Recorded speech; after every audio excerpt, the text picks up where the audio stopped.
Hey guys, make sure you stay until the end. We'll explain about common mistake people make when replacing fuses and relays that can end up you spending quite a bit of money on diagnostics tools, parts that you may not need. Make sure you stay until the end.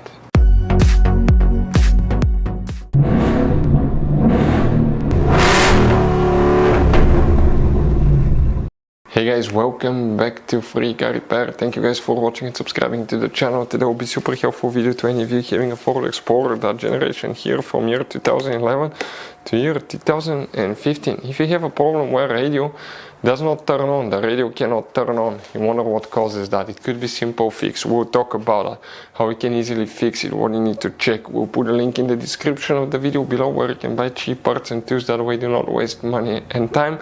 All that will be covered for your convenience, guys. Check it out. So let's start on it now.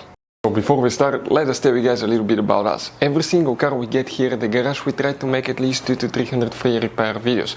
We take them completely apart. We show you how to fix engines, transmissions, engine lights, transmission lights, fuses, relays. Why we do all that, guys? Because our mission in the shop is to save you as much money as we can. All we need in return, please subscribe to the channel, like the video, that way we can keep making these free videos.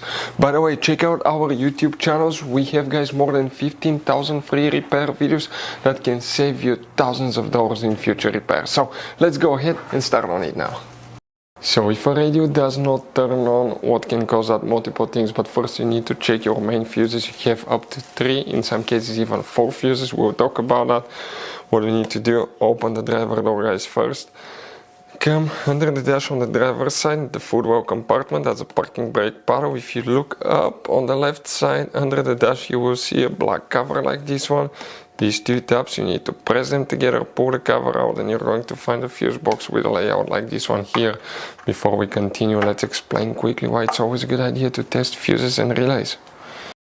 So let me explain why it's super important, guys, to test fuses. Fuses, not often you can see if they're burnt or they're good. Sometimes they may seem perfectly fine, you think it's a good fuse, you put it back in, and you end up spending money and time on parts and problems that do not exist, guys, when all you had to do, test your fuse, find out it's bad, replace it, fix your problem. So we will have a video how to test a fuse, okay, different kinds of fuses, and how to test relays, guys. We're going to put the link in the description of the video below, specifically to that video. Please check it out.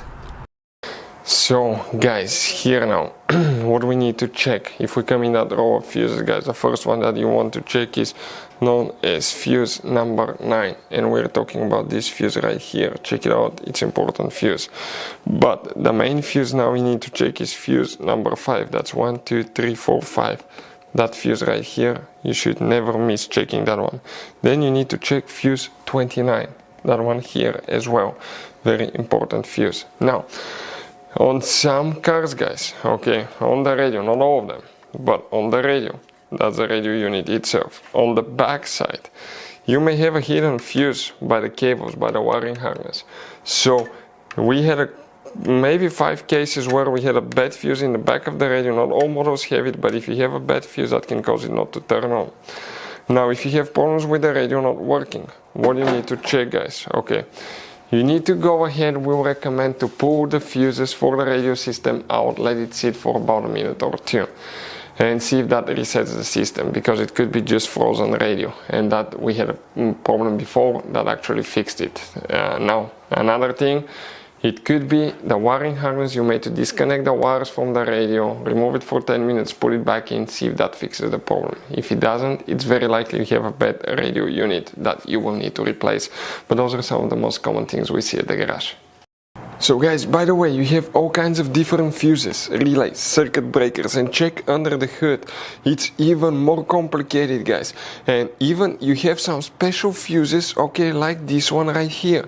One time we needed a replacement fuse, we couldn't get one, and we were stuck in the middle of nowhere because of that. We'll recommend to buy some, put them in the glove box for a peace of mind. We'll share the link in the description of the video below for your convenience, where you can get them at a good price, quick shipping, that way you do not waste money and time.